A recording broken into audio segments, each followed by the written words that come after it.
What's going on, guys? My name is Tommy, or OI Strength, and I have type 3 Osteogenesis Imperfecta.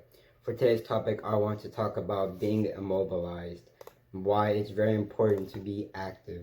So with our condition, we are very brittle. We are prone to injuries, right? And so we want to minimize that as much as possible without, encountering a injury. So how do you go about that? Well, people, you have to stay active. By being inactive all the time, you are letting your body essentially deteriorate. As you do nothing, if you're not being active, if your muscles aren't getting the movement that it needs, your body's not moving around fresh blood. And when you circulate, you know, um, if you circulate regular blood, like if you don't become active, like if you circulate, if you're always immobilized, just sitting down, if you just circulate that blood all day long, that carries toxic nutrients and whatnot, and that causes huge problem for the body. For example, it causes inflammation, arthritis, muscle knots, tightness, soreness, so forth and so on. So it's very important for everyone, including OI people, to be active. Simply moving your arm around will get the muscles moving and will tell your body to push more blood to that area.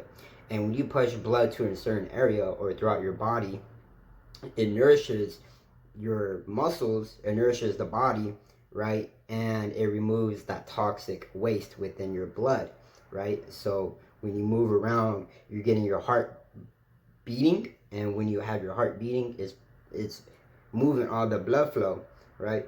And it's going to carry new blood flow to every part of your body, which carries new and fresh nutrients, which is very vital for your body if you want to recover the proper way, and especially if you want to reduce any soreness, pain, inflammation. So back in the day in high school, before high school, I was never really active.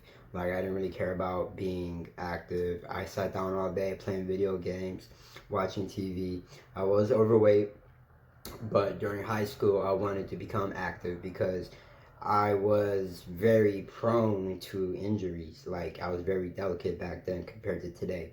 And so what I started to do is I started to lift heavy textbooks. I started to lift jugs, for example, like this. I used to just curl it, until it started to burn.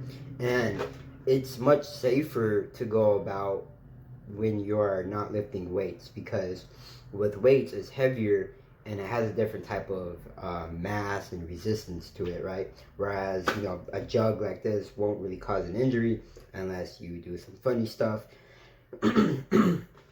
And I also lifted textbooks. Like, I put a textbook in my hand and just some shoulder presses or whatever. And yeah, that's how I developed the strength, and that's how I became active. And once I developed the strength to lift heavy weights and stuff like that, then I started to implement that into my lifestyle.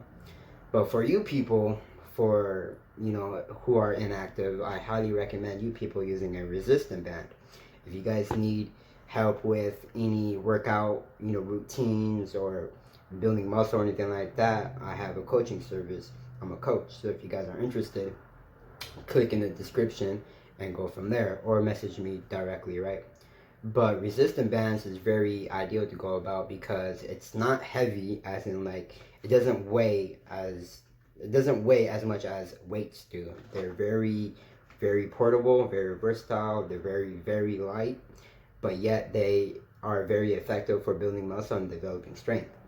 And if I don't know if you people have seen my previous videos or whatnot, but I use resistant bands in my workouts in order to progress with my muscle building and my strength building. So with that being said, I highly advise everyone who has OI and who doesn't have OI to become active at least 3 times out the week. If you're not active at all, people, like literally at all, you are causing so much harm to your body that it may become irreversible it may become it may become to the point where you cannot reverse the damage, and the damage has done so much to your body or health that it may require more than self-healing. Perhaps you may need to go to the doctors and get some stuff checked out and fixed up. And so yeah, we definitely don't want to run into that issue. And yeah, so people who have back pain, shoulder pain, if you have impingements or anything like that, you know, do some stretches, do some rehab work, do some mobility work, you know, take care of your body, take care of your muscle.